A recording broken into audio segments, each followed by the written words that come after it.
I'm Shane Nyland, and my co host is Blake Musser. And these stories you're about to hear are from Weapons Company, 2nd Battalion, 4th Marines, 1st Marine Division, about the events surrounding and directly from the mouths of the people who were in Ramadi 2004.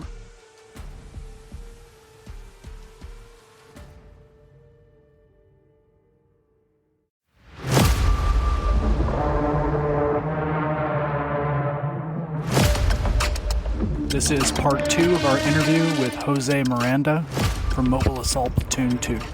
We had I can't remember the tank thing. Oh yeah, tell that story. That was an Abrams tank. Yeah, go ahead, please. Oh yeah. So I think everybody has their own point of view where of what happened that day. So this is mine. So I know that the dismounts, which was Cohen, Mitroka, Neil, and myself, right?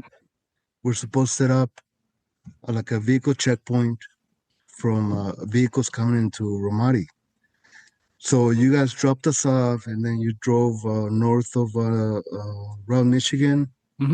By those houses, there was like a creek or something like that.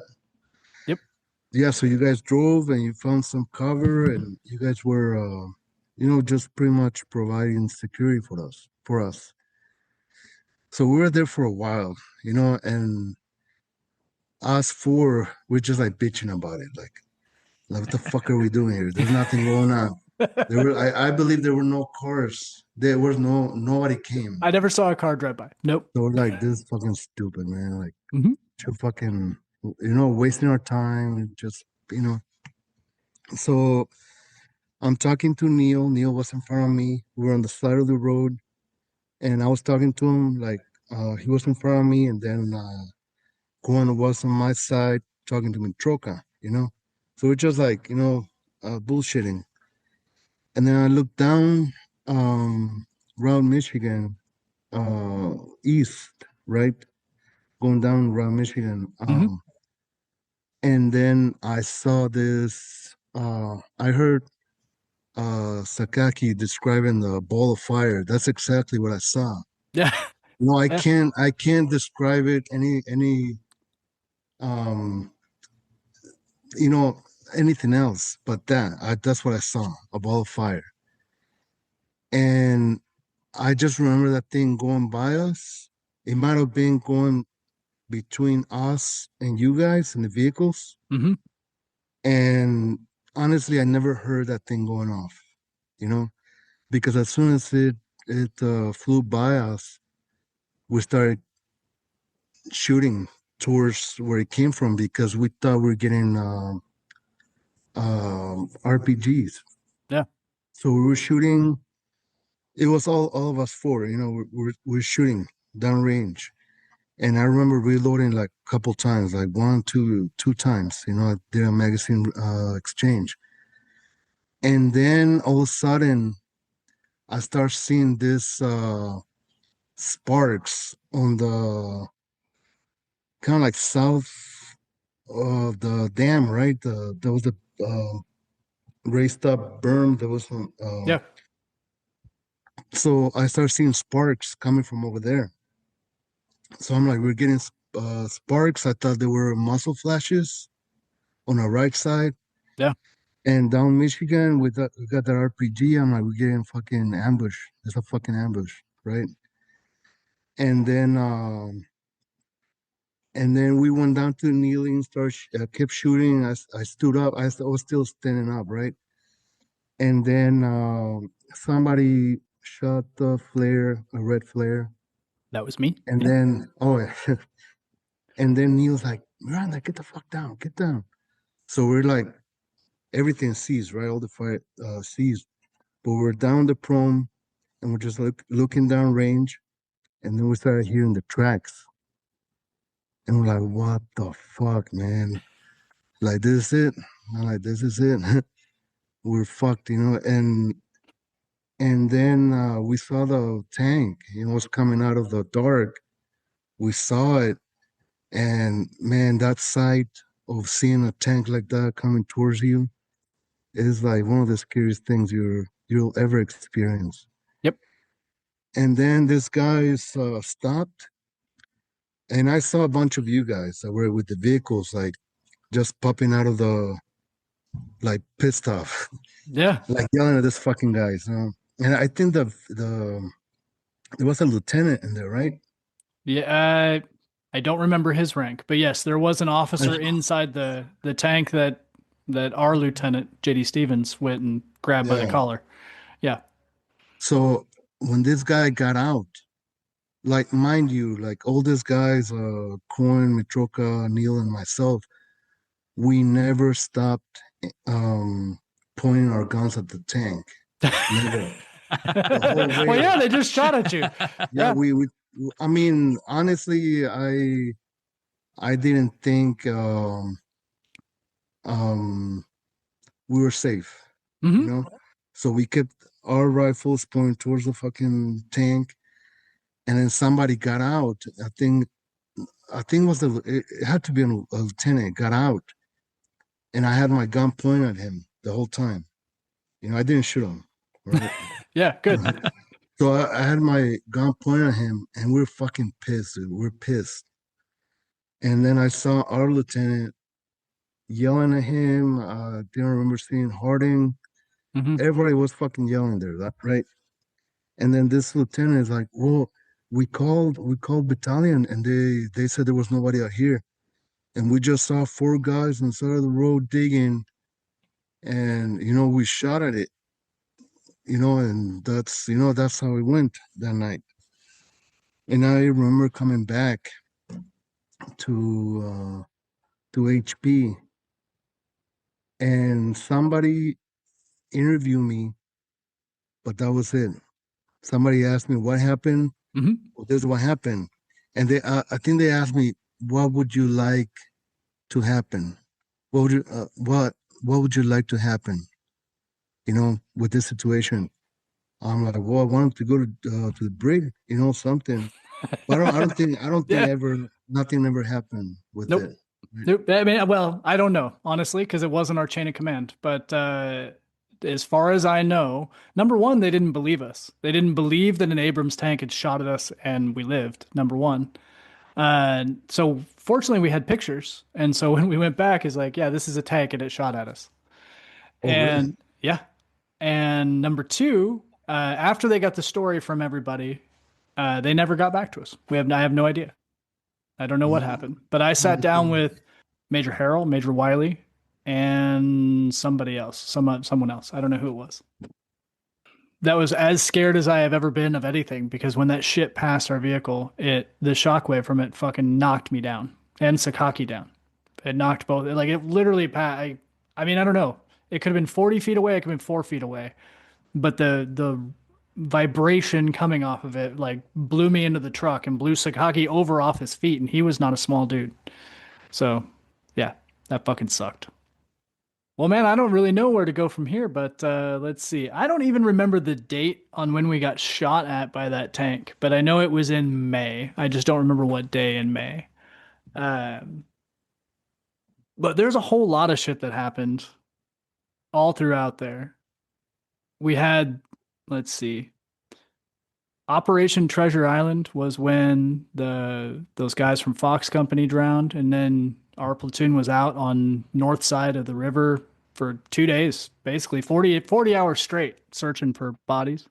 Remember that? Oh yeah, that was pretty bad. Like walking through all that swamp Yeah. and bushes and grass and all that stuff, looking for these guys. That was pretty bad. But I know they were like right there, right under the water, One stuck. was. One went, yeah, straight down and got stuck in the mud, and another one went downriver quite a ways. Oh The really? one, the one downriver was, I don't remember who recovered that person, but I believe they were found by an Iraqi and then turned in. But the one that was stuck in the mud was recovered by the Navy swiftwater rescue drivers. Yeah. I don't. I mean, I understand that they need to search the little island thing, but I don't know. It was. it wasn't big enough to had too much access for anybody to go in there with a boat and unload stuff and hide it there. But Yeah, I don't know. I don't know what kind of intel they got that they thought that that was a viable thing. Shortly after that, May 12th was when Savage was killed.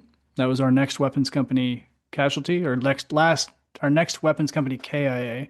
We had a lot of yeah, people that left wounded, a whole bunch of people. I mean, you mentioned Cohen. I remember Cohen broke his jaw and had to leave. playing volleyball. Yeah, yeah. I kind of sucked that he went through all of that with us, and then somebody took him out here playing, you know, Going for a volleyball. spike. Yeah. Yeah, yeah. The next big one, maybe you remember, maybe you don't. May 29th was when we were on the dam and the engineers were Oh, wounded. And yeah, the same day was the day that the Echo Company highback was hit by a vehicle-borne IED. yeah.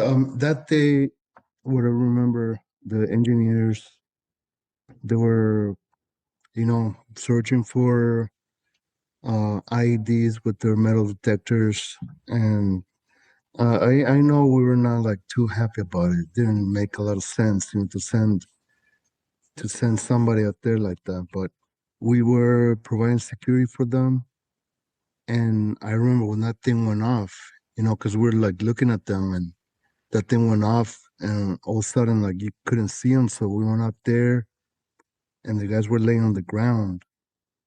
And I remember putting one of them in the stretcher and looking at him. His legs were messed up, man. Like his like pretty messed up. But the thing I remember the most is that his balls were, you know, Hmm. exposed and Hmm. just hanging out.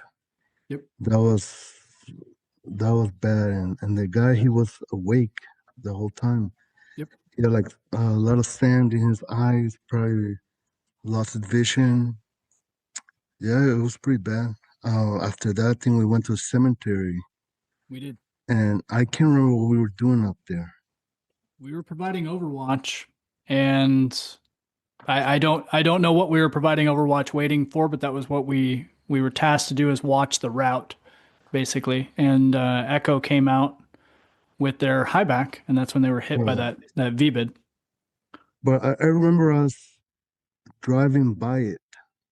Yes. Um, I don't know if it was a couple times, but at least once we drove by it, and we called it in. The first time we drove by it was on our way with the engineers as our casualties, Yeah, and there was a person standing by it, so it didn't look suspicious. And then on our way back out, two vehicles drove past it, and I believe Sledgehammer's whole platoon drove past it. yeah. Yeah. No, we called it And in. We called it in too. right, and we called it in, and that it didn't matter. Yeah. Nobody took a different route, and then it blew. I mean, we called it in because it looked kind of suspicious, like Right. because he had been there for a while, and Hmm. and I remember being up there in the cemetery and just feeling this shockwave all the way up there. Yep. And then looking over and seeing this big mushroom. It was like a mushroom. Yeah. And it was smoke, but and dirt probably, I don't know. And then I think we were the first to respond to it because we were so close, right? Yep. And I remember getting there and it was just a mess. There was a big ass crater. There were the high back, and then all these guys on the ground, like just bleeding to death. Some of them dead already. And then we're trying to medevac them to what was the camp close to. How about outpost? Hmm. Yeah. So I took a high back. Can't remember if it was our high back or their high back, but me and a driver, we took a high back. We put a couple of guys in the back and we drove them to combat outpost. But I think when they got there, they were dead already.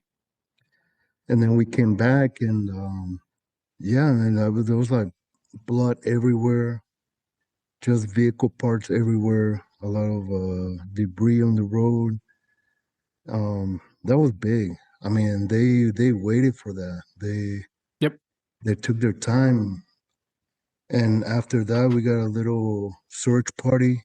We went to some buildings close by because that's where we thought they were just sitting and waiting, and we couldn't find anything. But yeah, I mean, yeah, I feel bad for those guys. I mean, um, I don't know how many died that time. I read it at some point. I know just from what I witnessed walking through and treating people, 4 were dead right there. I don't remember how many actually ended up passing, but it was 4 that were dead right there. And there was, yeah, quite a few people that were critically wounded.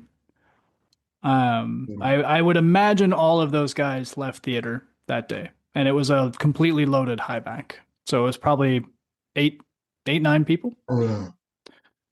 Uh, Even the vehicle commander and the driver, everybody was messed up. Everybody was combat ineffective, right? That everybody was Yeah. unable to do anything. They weren't even able to stand up. So Yeah. Like you said, that was a huge one too. it was. Yep. We were sitting up on top of the cemetery with Lieutenant Wells, which was our company XO. And at first, he was sitting there and he was like, I don't know what to do. And then we said, well, sir, you're the senior officer. You have to make the call. And he's like, we need to go. We need to go, and we need to go and scoop them up and go to combat outpost. And sounds like that's what you did. And that's what I did as well. I think Yeah. all of us took a casualty or 2 and started driving. Yeah. I mean, what other situations like that after that? There was a lot. I mean, when we looked at the statistics, we were in a gunfight every other day, every day or every other day, basically from then on out, from May all the way to the end of August. And then we had a short break at the end of August. And then it kicked right back up again in September as we handed off. The next, let's see, trying to think of the next big things. Oh, go ahead. You had mentioned that you ended up getting a little bit more dismounted. Do you remember any specific dismounts, specially cordon searches or door kicks? Maybe not attached to a specific missions, but one that sticks out in your head. Maybe you don't remember what day it was, but something that sticks out in your head. One particular time where we had this cordon, right? I don't know who was doing the searches, but I went up on the roof with Cohen and somebody else, and then there was this vehicle that rushed through the our barriers that we had. He got tangled up on some sea wire, and then he was like going back and forth, back and forth, back and forth. So I started shooting at the tires, and the guy kept going, right? And I think, I don't know, were you there that day? Yes. Some of you guys shot at the vehicle too. Yes. And then I had Cohen with the saw, like pointing at the guy, and he's like, "Should I shoot now, Sergeant? Should I shoot?" And I'm like, "Wait." So I shot the tires, and then the guy opened the door, and he's like, "Should I shoot, Sergeant?" I'm like, "No, wait." And then you guys called ceasefire because you guys were kind of intercepting this guy, and it turns out the guy was blind. Yep. He couldn't see where he was going, and I'm like, "Fuck, man!" Like we thought he was gonna blow us up, but no, the guy was blind. He was driving, but he was blind. Yeah. Yep. No, we have a similar one on Sledgehammer side of things, and it's been told before, but the quick version is that we were also having a checkpoint for a cordon, and a truck is just flying down the road. We can't stop him. Finally, we open up. We just unleash holy hell on this vehicle. Comes to a stop. I'm part of the contact team. We go up there. As it turns out, the guy was driving 60 miles an hour with no brakes. And so that's why he couldn't stop, is that he was just he couldn't. And so he got a few holes in him for and he survived, but he had a few holes in him for not having brakes on a truck. But he was going like 60 though. Mhm. I don't know what he thought he was going to do, but Well, and all that sounds crazy, like you would just shoot a car full of people, but on the 6th, 7th, and 8th, that's how they reinforced was regular cars. It was taxis and ambulances one time and trucks. They would pull up and guys would just dive out of the sides with RPGs and AKs, and you had to shoot the vehicles so they couldn't reinforce anymore. Yeah. And there was that was the tactic, like deny the enemy not only the vehicle but hopefully kill the dudes in the vehicle at the same time, because that was the reinforcements that were surrounding you. I mean, on the 6th and the 7th, we were completely surrounded, 100% and on all sides. And so the only way they were reinforcing was with vehicles on the side streets. Yeah, I remember seeing a lot of vehicles like speeding away like really fast Yep. right after we made contact. Like they just probably like they were dropping off guys and they're just taking off. A lot of taxis. Yep. A lot of taxis like Yeah, a that. lot of taxis. Yeah. And yeah, I mean, other than that, like dismount, man, they had some good doors over there. Oh yeah, some houses they had this like solid wood doors that it took like 5 kicks to open them, to break them. Yeah. And good quality. Not like here, not the doors here. Yeah. Yeah, it's Yeah. funny. We were talking to somebody else and they said they had a breaching kit with like a pry bar. They could like pry doors open. I was like, we didn't have a fucking pry bar. We had a short sledgehammer that was this tall, and that was it. And we had you. Oh yeah, the thing, the like a little kid right in the bag, the black bag. Yeah. We finally got that way late, but in the first part of the deployment, we didn't have that. We had a tiny sledgehammer that we stole. So Yeah, yeah, man. Do you guys ever heard about I don't want to say names, okay? This guy that he had some prostitutes coming to the North Bridge. oh no. no, No. I've never heard that one. Okay, Oh Go on. yeah, man. I mean, he was kind of like, he was trying to, get money. Like people were gonna pay money to go fuck them. Mm-hmm. And then when he saw what they brought, they brought in some dudes. You know? So They're about yeah, Shy so Boys. That's awesome. I'm surprised that you guys haven't heard about that. Nope. No. I think I asked Bundy. Yeah. And I asked Pacheco about, Pacheco. Yeah. Yeah, and they're like, no, I never heard about it. I'm like, how the fuck do I know about it? Like, Dude, I don't know. I mean, I didn't see it, right? But you know how there's rumors all the time. Sure. Yeah. Yeah, man. And so I think that was funny. And then there was this time, the party at the North Bridge. Mm-hmm. Yeah. So, man, these guys. Yeah, I heard about people buying food. I heard about people buying drinks. I heard about people buying alcohol and cigarettes. And there was another time when somebody dropped a weapon off of North Bridge and then held the Iraqis at gunpoint to pick it up for them. Yeah, and radios. Yeah. No, this day I was the Never heard about SOG. hookers. No, there I guess there was. It's fucking awesome. So this day I was the SOG when this happened, right? Yep. And I'm not gonna mention any names. Yeah, that's fine. So I went out there because I was gonna do an exchange of the guard with the North Bridge. I had my 4 guys, so I had to replace. Was it 4 guys from the North Bridge or just 2? To my knowledge, it was 2. 2, okay. So I had my 2 guys. I told them I'm coming over. So when I was outside, I knocked on the door so they could open the door from the inside. Yep. And I saw this Marine. He was like, he was like slurring his words. He was like kind of like out of it. I'm like, what's going on? Oh, nothing, Sergeant. I'm like, are you okay? What's going on?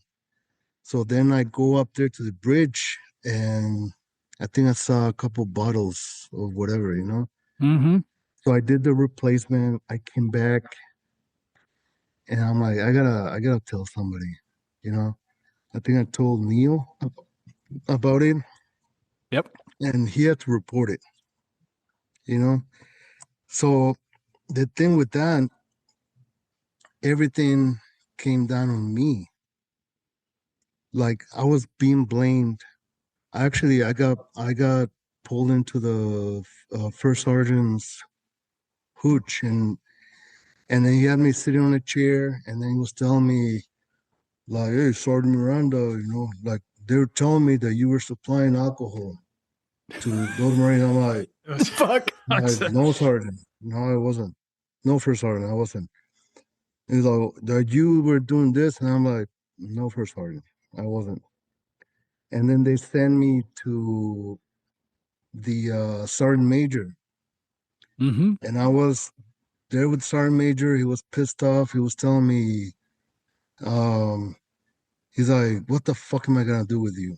I'm like, by that time I was like, whatever, just Yeah, no shit. I mean, you can only say I didn't do it so many times. because by then they had threatened me with busting me down to private, to taking me to the break, and then Monster Blake, they threatened me with putting me with the 81s.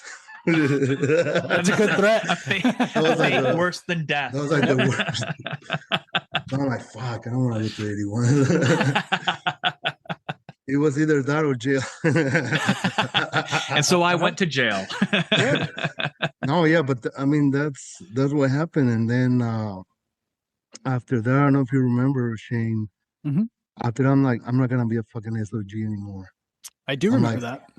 I'm like, put me on fucking guard with this guy. So every time we did the guard thing, I was going with the other guys. Yep. And I just didn't like the way I was treated during that situation. And I don't think I didn't know any of that. I will tell you on the back end, Lieutenant Stevens was super fucking pissed. And at you. He was like, he gave up his position and all this stuff, and he doesn't want to be a leader, and he doesn't know what the fuck he's doing. And I went over and started a fight with him, basically. Started arguing with him. I was like, I don't fucking think so. I was like, he you say what you want. That motherfucker is always on point when it comes to doing the mission.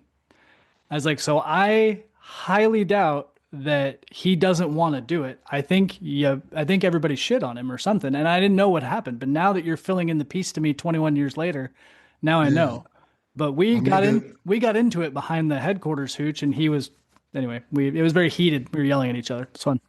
Yeah, no, but it was because of that, because all the shit that I was being accused of, Well, yeah. they were like busting me down, like what the fuck. And I never, in Iraq, I never even saw a bottle of alcohol. Yep.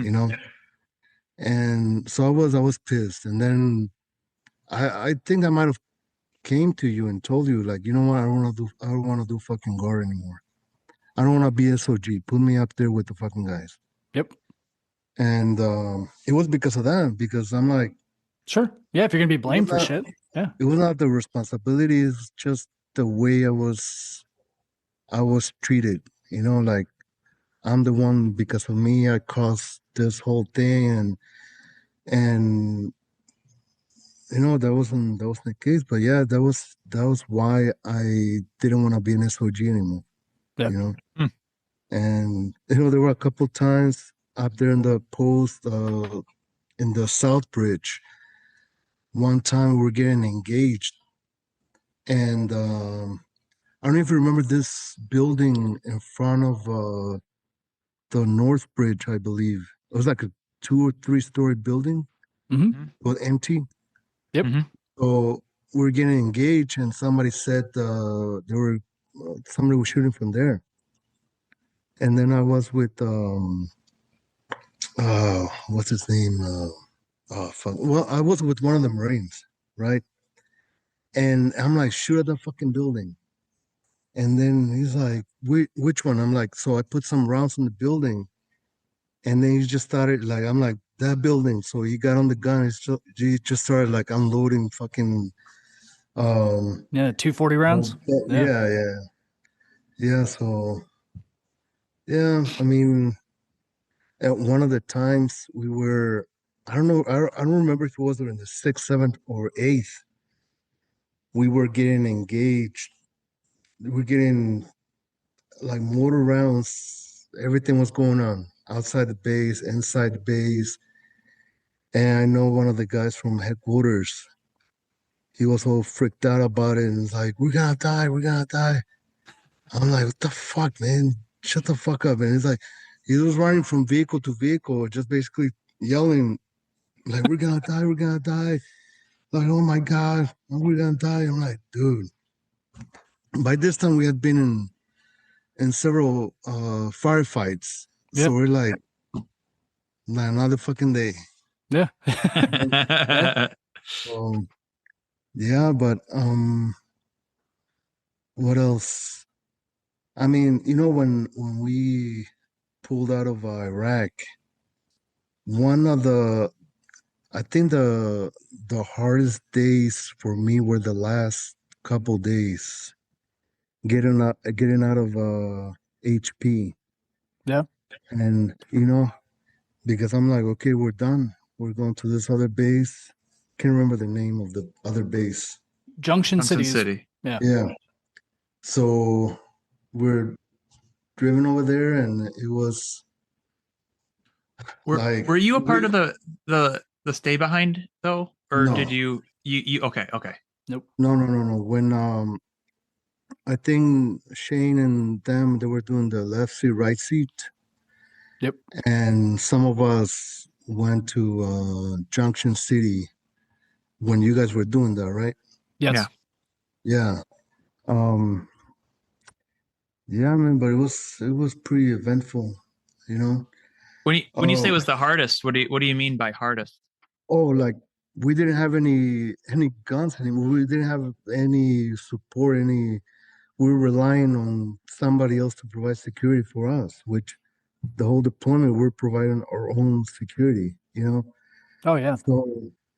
So yeah, that was like you had just thinking you had to rely on somebody else to provide security for you when this whole time you've been doing all the security and then it's pretty hard to trust somebody else other than the guys that you just spent 7 months with, you know.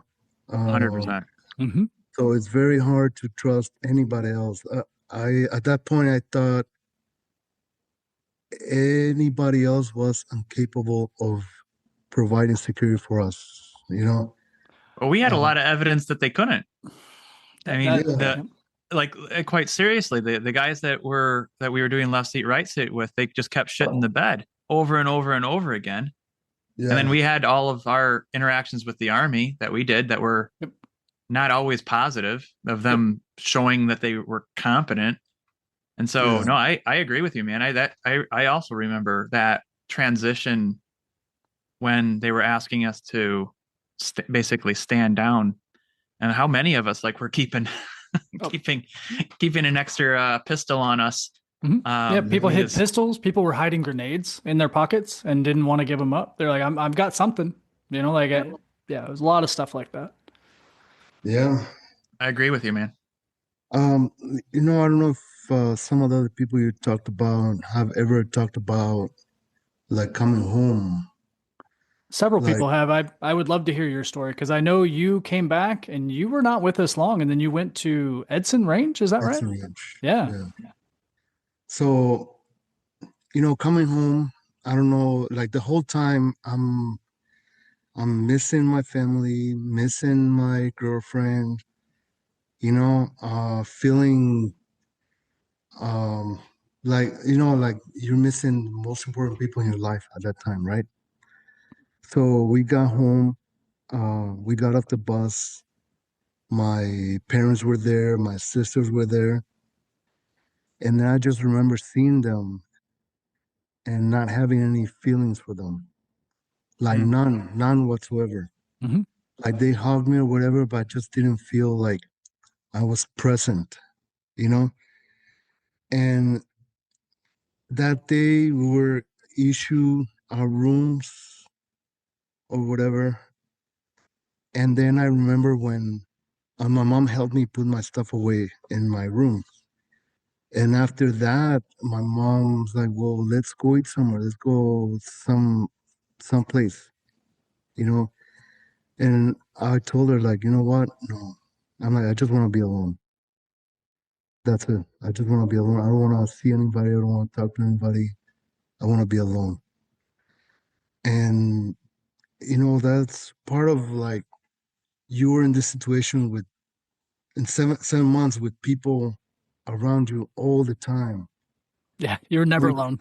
Yeah. 24/7. And coming back home, I just wanted to be alone. I didn't want to see anybody. And Yeah. they ended up convincing me to go to the mall and do things with them.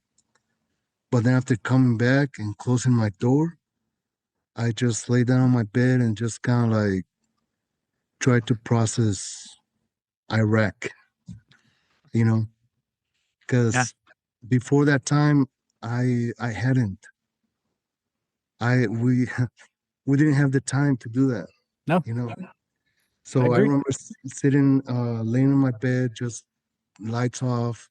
Everybody was already gone, and just thinking like what the fuck, like what just happened, a couple months prior, and then seeing my family, and me thinking like I gotta have feelings, I gotta feel something. I can't feel anything. Like I felt like something was wrong with me. And then when I went home to see my girlfriend back then, I saw her. I didn't want to see her. Like when I first saw her, like before that, I'm like, oh, I love her with all this stuff, But when I saw her, I'm like, I don't feel anything for this person. Like I was numb, you know. I stood with her because I believed that sometime my feelings were gonna come back. Yeah. Mm. Honestly, Yeah. they never came back fully, you know. And there has always been this kind of detachment from people, Hmm. you know, trying to make connections with even with new people.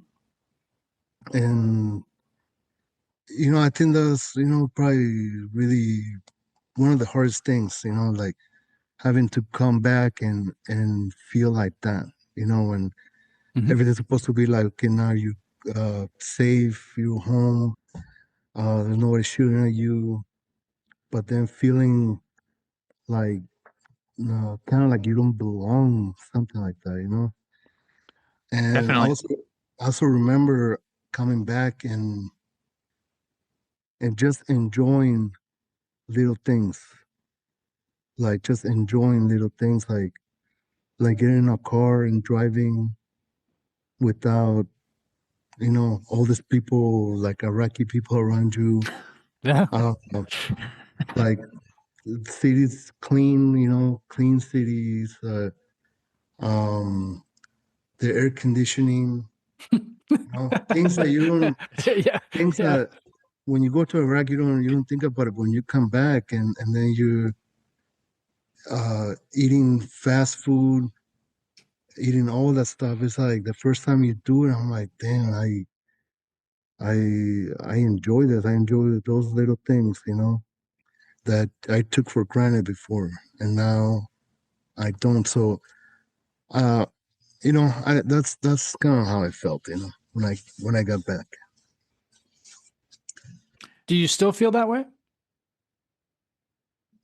It feels like something's missing, you know, like something is not there emotionally.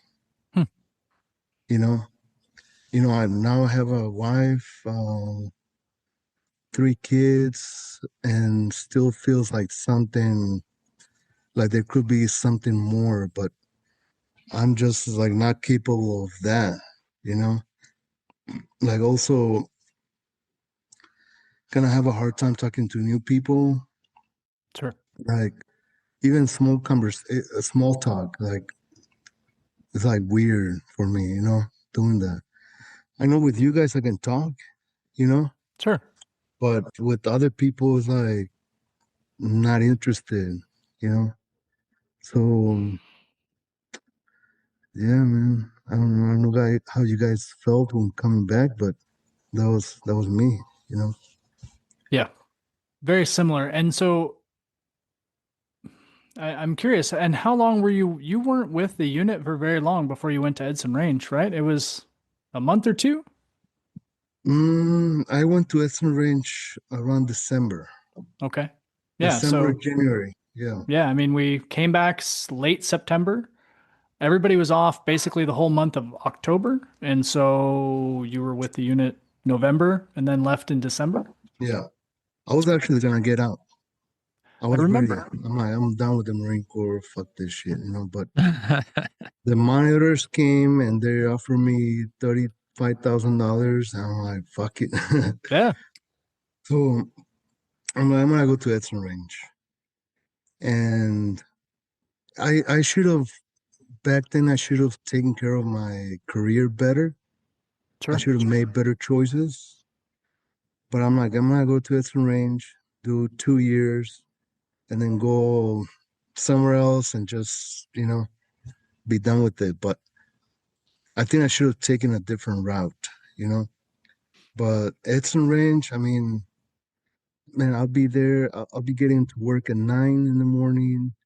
By two, like 1400, I'll be off. I'll go to Oceanside fishing, and I even had a tan, dude.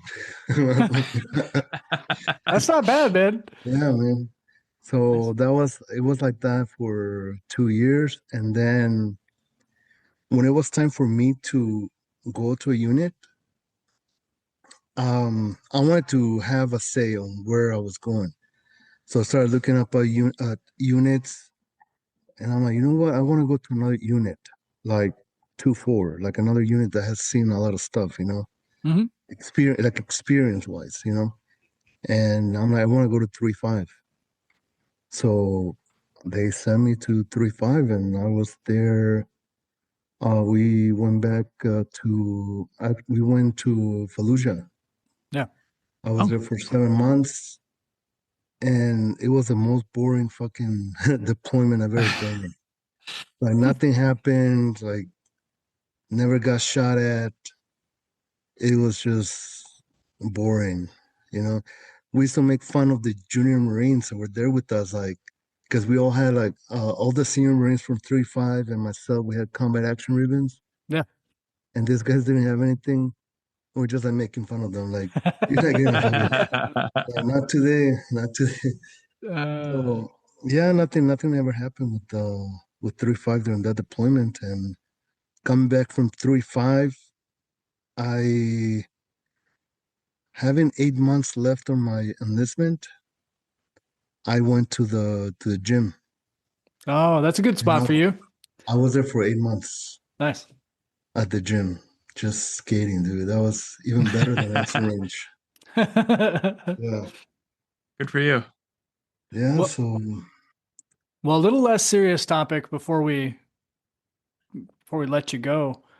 What do you remember doing on your downtime? I remember you hanging out with Solis a lot. That was what I remember, but I don't remember much else. What did you do when we weren't out on oh, mission so my thing over there in Iraq, and lifting weights? uh, I remember that. that was it, dude. Yeah. That's all I did. I remember coming back from missions that were like tired and exhausted, dehydrated. And I'm like, I gotta go to the gym. So that's what I did. I went to the gym, came back, wrote letters home, and I didn't read any books. I didn't play any video games. I didn't do any of that. I didn't smoke. Yeah, that's right. You were the only So, one. You're the only yeah. Marine I know who never smoked or chewed tobacco. You were the only one. Oh, yeah, I knew how to do the thing with the hand that Yeah, to You gotta pack pack it. the Copenhagen. I, Yeah. I knew how to pack it, but No, you were I'm the like, only one I know that never ever partook. You were a very clean Marine as far as that goes. So it's funny. yeah. And my thing was with that, with packing the thing. I'm like, if you ever get shot and you can't do it, I'll do it for you. Like pack yeah, It's funny. pack the Copenhagen. Yeah, but that's pretty much it what I did. When I was over there, I just wanted to be in shape. All my care packages were like protein and Yep, protein bars, I do remember creat that. Yep. creatine, and that was it. I mean, I don't know, there was not much. My life wasn't that complex like you guys is. I was very simple, you know. I mean, I slept right next to you. I don't know that my life was all that complex, but Also, I was next to you, and so I must have been between you and Neil, yep, because I was right next to Neil. yep. I was on your right. Neil was on your left. Yeah, yeah. Yeah, Fucking Neil, he's funny. yeah.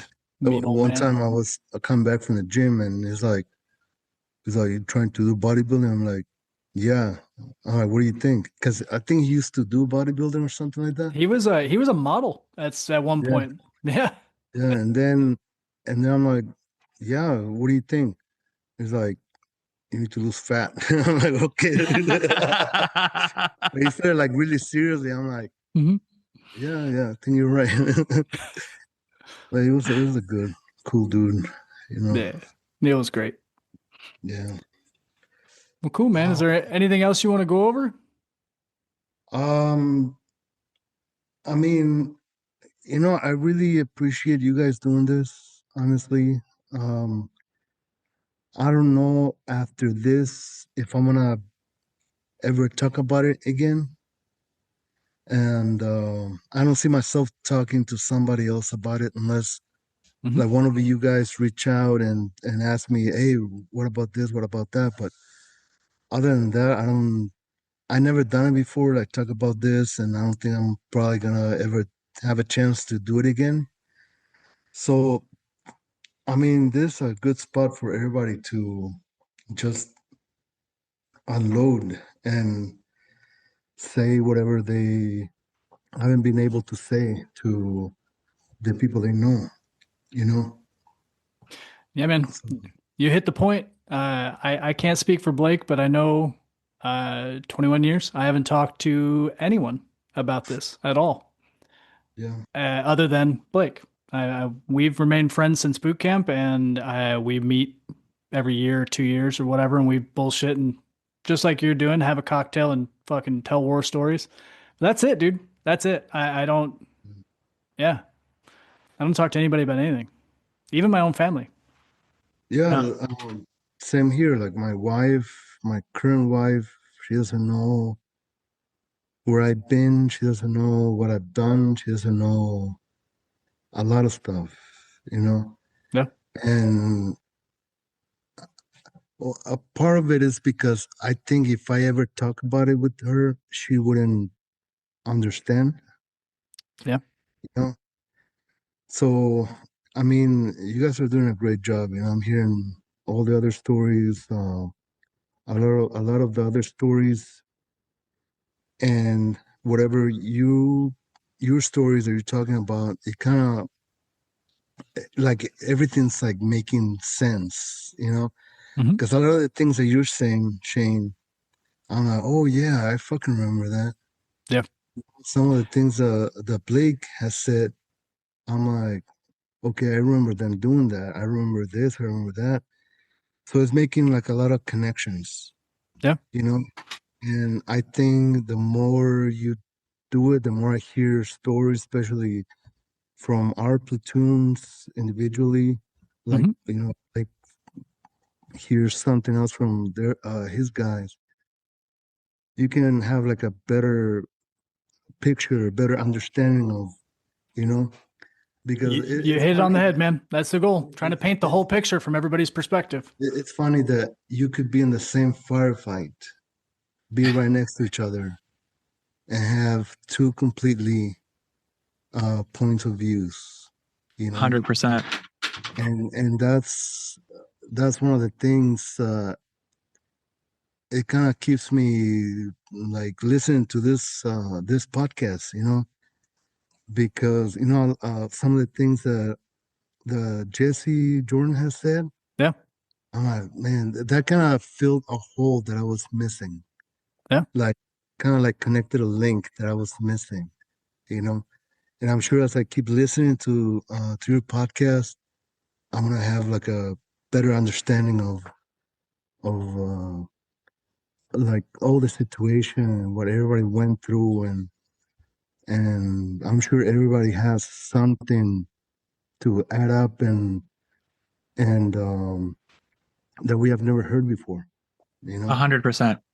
So I think that's very, very, very exciting to hear different stories and hear you guys talk. I mean, you guys kept track of all this stuff, I don't fucking know anything.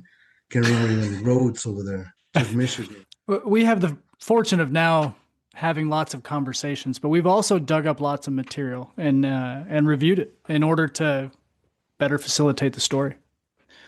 Oh yeah, man. Like, I appreciate this, and I hope you guys keep doing it, and if it branches out to other companies out there, then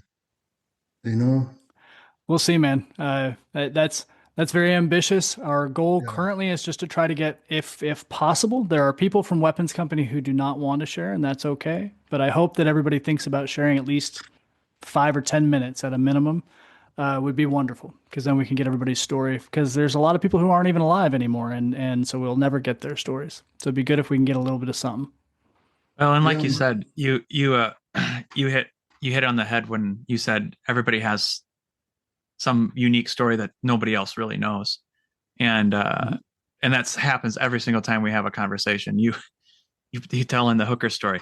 I didn't know anything about that, right. And that's hilarious, and it just adds to the larger mosaic of what was going on over there, and just hearing everybody's the way that they describe it just a little bit differently also, I think, really helps. I mean, I've definitely read in on this stuff for a long time, but every time I hear somebody talk about it, there's a little bit more clarity every single time, or gives me a little bit of a better perspective of me processing how I came home too, and that it wasn't easy.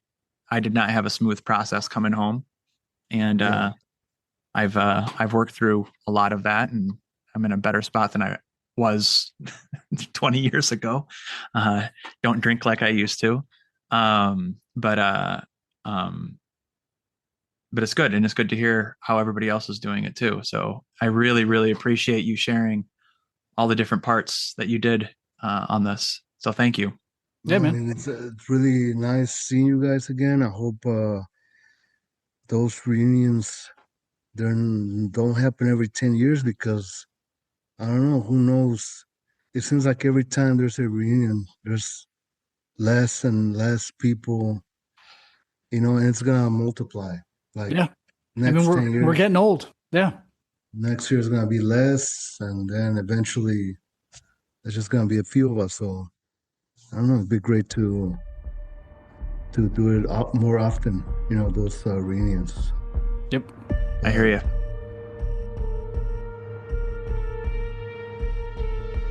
If you like what you heard, make sure you subscribe for future episodes on your favorite podcast service.